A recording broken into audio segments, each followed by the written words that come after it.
Assalamualaikum warahmatullahi wabarakatuh.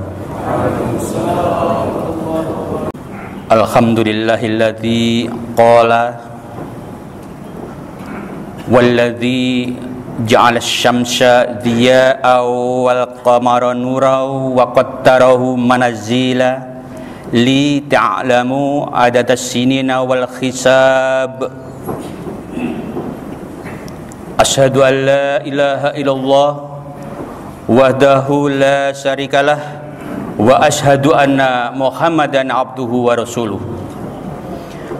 Allahumma shalli wa sallim wa barik ala Muhammadin wa ala alihi wa ashabihi ajma'in, amma ba'd.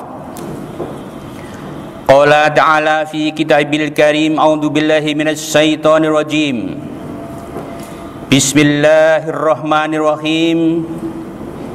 Ya ayyuhalladzina amanu ittaqullah ittaqullaha haqqa tuqatih wa la tamutunna illa wa antum muslimun. Shadaqallahul azim. Hadirin sidang Jumat rahimakumullah. Marilah kita perbanyak tasyakur dan tafakur ilallah, karena Allah telah banyak memberikan curahan segala nikmatnya kepada kita sekalian, sehingga kita diberikan kekuatan dan kemampuan untuk beribadah, sehingga siang hari ini kita berduyun-duyun menuju ke masjid dalam rangka untuk melaksanakan kewajiban atau melaksanakan perintah Allah Subhanahu wa taala, salat Jumat dalam keadaan sehat walafiat. Curahan salam semoga terlimpah kepada junjungan Nabi kita Muhammad sallallahu alaihi wasallam beserta para keluarganya, para sahabatnya, dan umatnya yang selalu taat kepadanya sampai akhir zaman. Hadirin jamaah sidang Jumat rahimakumullah, apabila kita melihat di langit di malam hari, Allah telah menebarkan, Allah telah menggelar jutaan bahkan miliaran bintang di jagat angkasa raya. Kita tahu bahwa bintang-bintang tersebut memiliki karakter yang multidimensi. Ada yang berat, ada yang ringan.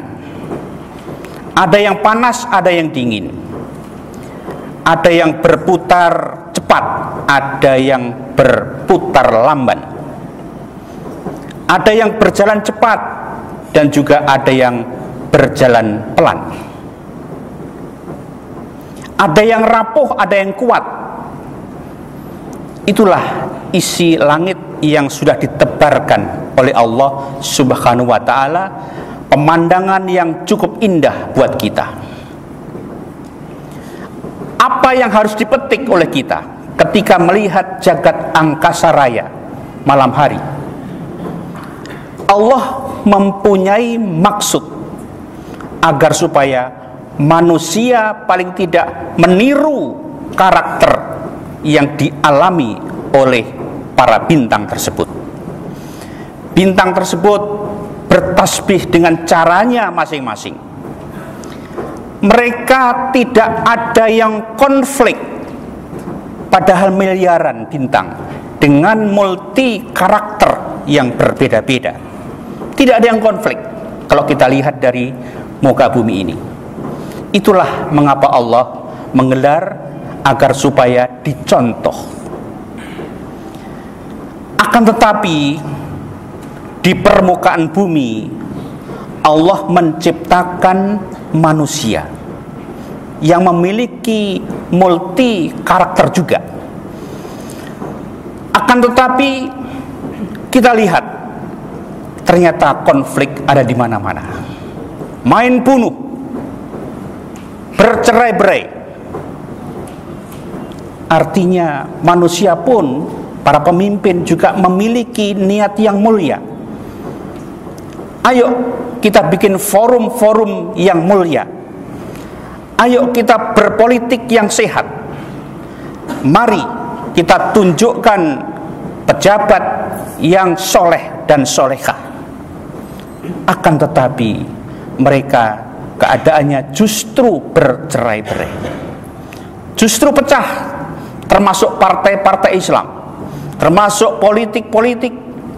Mereka berpecah belah di mana-mana, sehingga konflik yang terjadi adalah kerusuhan. Ini harus diredam, perlu dipahami bersama. Kita cari apa yang menjadi penyebab.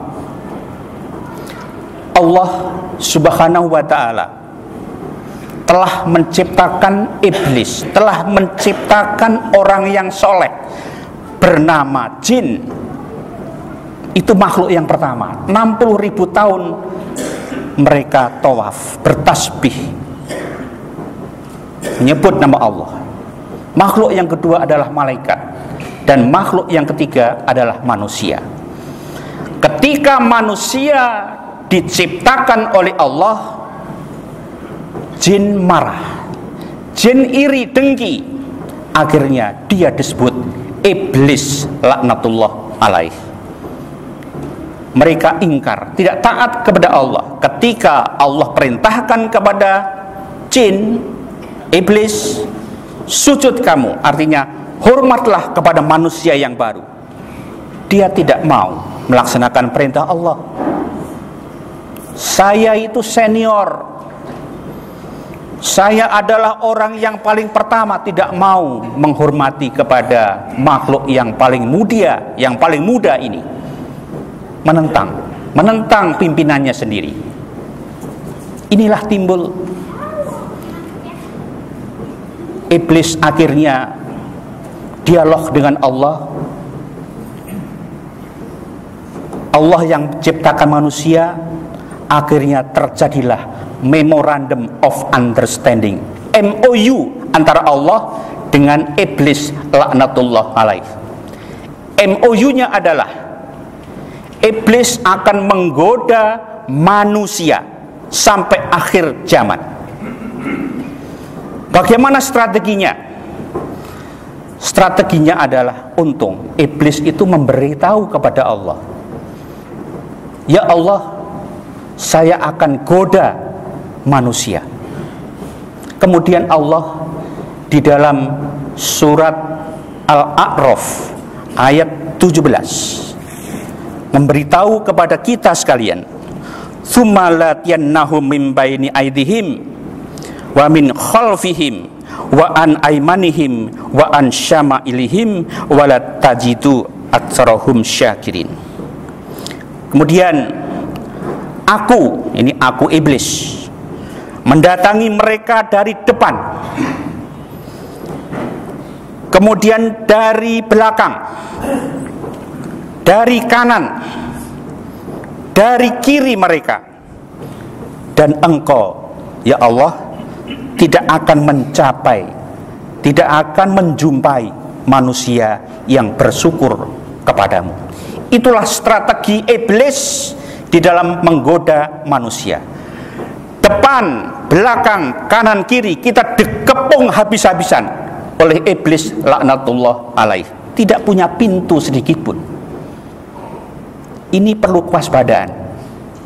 Memang musuh kita ini tidak kelihatan, kita tidak melihat kepada mereka, tetapi mereka iblis tahu kita. Tapi strateginya kita tahu. Yang memberitahu Allah sendiri di dalam surat Al-A'raf ayat 17 tadi. Nah, strategi inilah yang harus kita dalami bersama, walaupun kita tidak tahu penggodanya, iblisnya. Tapi kita bisa merasakan dari 4 penjuru mata angin ini. Tsumma latiyannahum min baini aydihim. Kemudian dari depan, manusia itu pengen maju.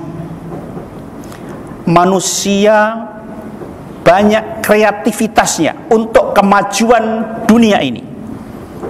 Saya pengen sodakoh, saya akan mengangkat derajat kaum miskin, saya ingin kembangkan Islam dan selanjutnya. Akan tetapi iblis waswisu fi sudurinas, membisikkan ke dalam dada manusia, jangan, dicegahlah. Akhirnya orang yang tidak tahu menuruti bisikan iblis ini, akhirnya kemajuan itu tidak jadi. Atau ingin menyumbang sesuatu juga tidak jadi, ditunda. Ya, akhirnya lambat laun manusia ingin maju, akhirnya mundur kembali. Apalagi muncul orang-orang yang munafik, yaitu mundur daripada perjuangan Islam. Wa min khalfihim, dari belakang ada unsur-unsur sejarah di belakang sana. Banyak kesalahan-kesalahan kita, banyak musibah yang muncul, itu justru dikembangkan, diperlebar, dibesar-besarkan. Kita terasa di situ. Siapa yang membesar-besarkan kejelekan-kejelekan agar supaya manusia takut? Manusia tidak mau muhasabah atau introspeksi. Justru ketakutan itulah bisikan syaitan laknatullah alaih. Akhirnya apa? Masa lalu, sejarah yang mestinya sebagai pengungkit semangat kita tidak jadi. Kita dihalang-halangi agar supaya tidak menjadi manusia yang cinta muhasabah, introspeksi. Akhirnya gagalah, takut menghadapi musibah atau mungkin azab-azab selanjutnya. Kemudian wa'an aimanihim, dari kanan manusia punya kerentak. Manusia juga pingin kebaikan, pingin beramal. Kandungan kanan adalah akhlak-akhlak yang mulia, akhlak-akhlak yang soleh dan solehah. Akan tetapi bisikan yang kita terima adalah nanti saja, kebutuhan masih banyak, kamu masih bayar untuk anak sekolah, kamu masih bayar listrik mahal, naik dan sebagainya, sehingga uang yang tadinya akan kita sedekahkan tidak jadi karena ditunda oleh bisikan syaitan. Ditunda, akhirnya lama-lama lupa, tidak jadi untuk berinfak atau untuk berzakat. Akhirnya penyimpangan yang tadinya taat kepada Allah dan Rasulnya akhirnya terhalang oleh apa yang namanya bisikan syaitan. Kemudian wa'an syama'ilihim, dari kiri adalah niat yang jelek. Niat yang jelek ini justru didorong oleh iblis. Ayo, kamu harus maksiat. Ayo, kamu harus melihat ya tayangan-tayangan di HP yang pornografi dan sebagainya. Ya, banyak kemaksiatan-kemaksiatan di dunia ini, minuman keras justru didorong. Itulah bisikan-bisikan yang setiap saat muncul ada di dalam hati sanubari kita. Itu harus waspada.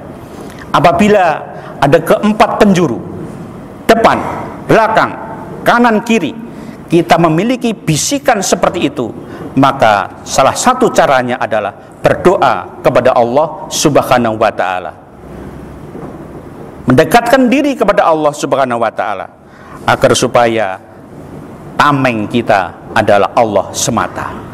Dan itulah strategi setan, untungnya memberitahu kepada Allah, dan Allah juga memberitahu kepada hambanya, tahu arah, tahu mana yang harus kita kendalikan bersama. Oleh karenanya, semua ormas Islam, organisasi politik, organisasi kemuliaan, masjid, dewan dan sebagainya memiliki bisikan-bisikan yang bisa menghancurkan kita sendiri. Oleh karena itu, kita harus mendekatkan diri kepada Allah Subhanahu wa ta'ala dengan memperbanyak la ilaha illallah, karena itulah sembahan satu-satunya. Bukan menyembah kepada syaitan, bukan menyembah kepada jalan syaitan. Itu yang keliru. Oleh karena itu, zikir ini adalah merupakan satu-satunya jalan agar supaya terhindar dari segala ancaman, segala tantangan, hambatan dan gangguan yang setiap saat itu terjadi di hati sanubari kita. Aqulu qouli hadza fastaghfirullah innahu wal ghafurur rahim.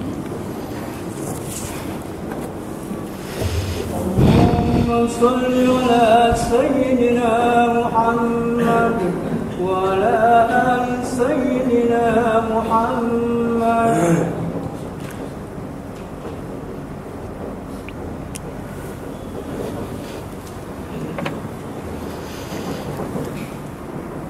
Alhamdulillah, alhamdulillahilladzi qala ma anzalna 'alaikal qur'ana litasqa ila tadhkiratal liman yahsya. Asyhadu an la ilaha illallah wahdahu la syarikalah wa asyhadu anna Muhammadan abduhu wa rasuluh. Allahumma shalli wa sallim wa barik ala Muhammadin wa ala alihi wa ashabihi ajma'in. Amma ba'd.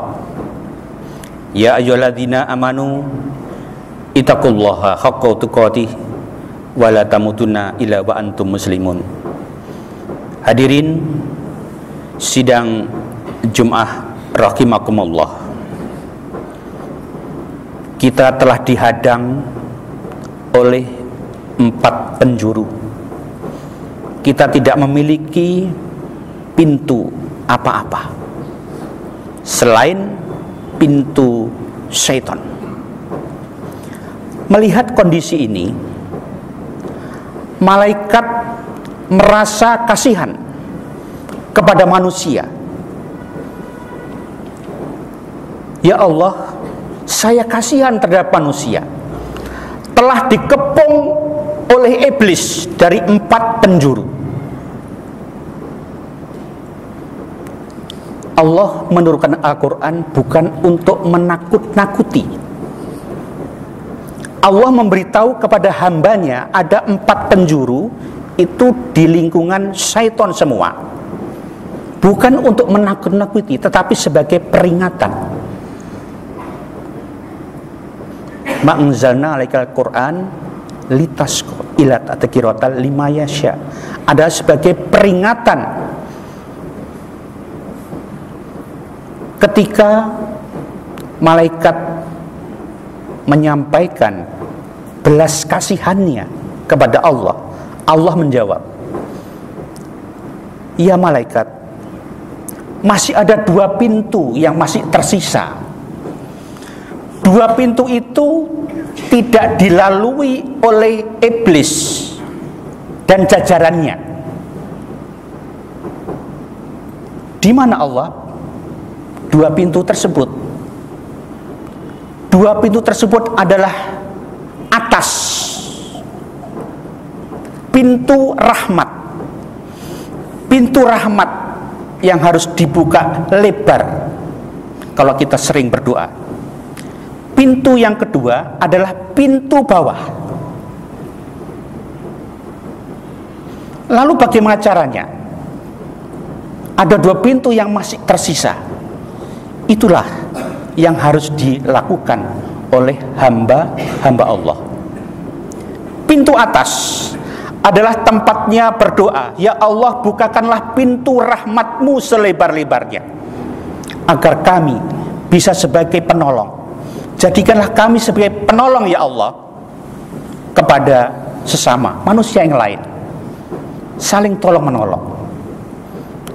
Turunnya hidayah juga melalui pintu itu. Semakin sering kita berdoa kepada Allah melalui pintu atas, maka itulah jalan tol. Jalan tol yang dilalui, yaitu masuknya rahmat, masuknya hidayah dari Allah kepada hambanya. Itulah yang bisa menolong kita dari godaan syaitan, laknatullah alaih. Yang kedua, pintu bawah.